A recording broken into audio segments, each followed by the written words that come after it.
법원조직법 일부 개정 법률안 대안은 부결되었음을 선포합니다.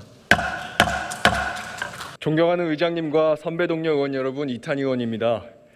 저는 김명수 행정처의 이 법원조직법 개정안, 법조 일원화를 퇴행시키고 1심 판사 요건과 2심 판사 요건을 5년과 10년으로 쪼개서 판사 승진제를 사실상 부활시키는 이 개정안을 반대합니다. 이 개정은 표면적으로는 단순히 인력난을 해결하는 것처럼 보이지만 실제로는 우리나라 법조 현실과 전체 사법 시스템에 장기적으로 최악의 나비 효과를 불러올 것입니다. 현행법은 짧게는 참여정부가 출범한 2003년부터 또 길게는 1993년부터 18년간 논의해서 2011년에 도입한 제도입니다. 그런 제도를 입법 공청회 한 번 안 하고 법안 발의 후 단 3개월 만에 번갯불에 콩 구워 먹듯이 이렇게 퇴행시키는 것은 너무나 위험한 무리수입니다. 우리나라는 국제적으로 판사 순혈주의 국가, 법원 관료주의 국가로 분류됩니다. 법조 일원화 국가 중에서 유일하게 판사를 필기 시험으로 뽑고 유일하게 판사를 대기관 관여 없이 법원 자체적으로 뽑는 나라입니다. 그래서 판사의 상 또한 사법농단 판사들처럼 필기 시험만 잘 보고 손 빠르고 법원장, 대법원장 말 잘 듣는 사람으로 설정되어 있습니다. 이걸 바꿔달라는 사회적 요구가 빗발쳐 왔습니다. 다양한 사회적 경험과 퍼블릭 마인드를 갖춘 사람, 인간과 사회에 대한 이해가 깊은 사람, 평범한 시민들의 삶을 아는 사람으로 바꿔달라는 것입니다. 재판은 수학이 아니기 때문입니다. 가장 간단한 방법은 필기시험 없애고 법원이 아니라 국회, 정부, 지자체, 시민사회단체 등 사회 제세력이 연합해서 판사를 뽑는 겁니다. 그런데 이 방안은 한 번도 실현된 적이 없습니다. 유신헌법이 제정된 이래 지난 50년간 누구도 이 제도를 못 바꿨습니다. 이걸 못 바꾸니까 고육지책으로 판사 임용 경력이라도 길게 설정을 해서 기존의 판사상과는 다른 인재들, 다양한 사회적, 직업적 경험을 쌓은 인재들이 법원 안으로 물밀듯이 들어가도록 하자라고 하는 것이 2011년 국회 사법개혁특위 여야 합의의 내용입니다.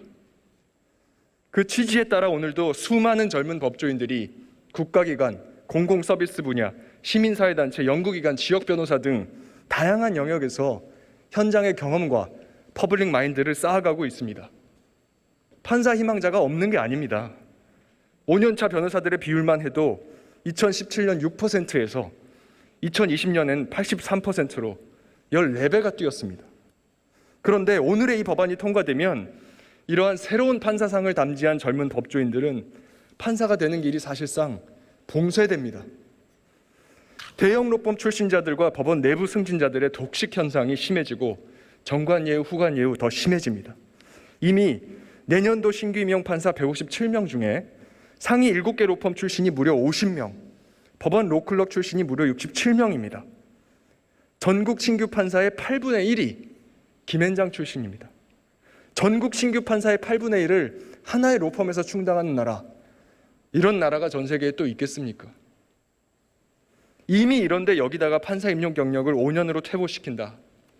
그러면 법원은 변호사 시험 성적 좋은 사람들을 로클럭으로 입도 선매하고 대형 로펌들은 3년 뒤 판사로 점지된 이 사람들을 모셔가기 위해 경쟁하게 됩니다. 이게 바로 후관예우입니다. 벌써 로펌들에서는 2년간 기름칠해둔다라는 말이 나오고 있습니다. 더 큰 문제는 그 다음입니다. 이 개정안에 따르면 1심 판사를 5년 하고 나서 2심 판사로 승진 심사를 받게 됩니다. 그러면 5년차 승진 판사, 6년차 승진 판사, 판사들이 서열화되고 승진 탈락하는 판사들은 옷을 벗고 전관 개업하게 됩니다. 전관예우 논란은 더 심해집니다. 게다가 불과 1년 전인 작년에 고등부장 승진 제도가 폐지되었고 이게 문재인 정부의 사실상 유일한 법원개혁 성과입니다. 그런데 왜 그걸 은근슬쩍 되돌릴 수 있는 일에 우리 국회가 협력해야 합니까? 의원 여러분, 오늘의 이 개정안은 법원을 점점 더 기득권에 편향되게 만들 것입니다. 지난 6월 강제징용 손해 각하 판결처럼 탁상 공론인 판결들이 늘어날 것입니다. 최대 피해자는 재판받는 국민들입니다. 오늘 이 법안을 부결시켜 주시고 다시 차분하게 공론화 절차를 거쳐서 논의될 수 있도록 해주시기 바랍니다. 마지막으로 한 가지.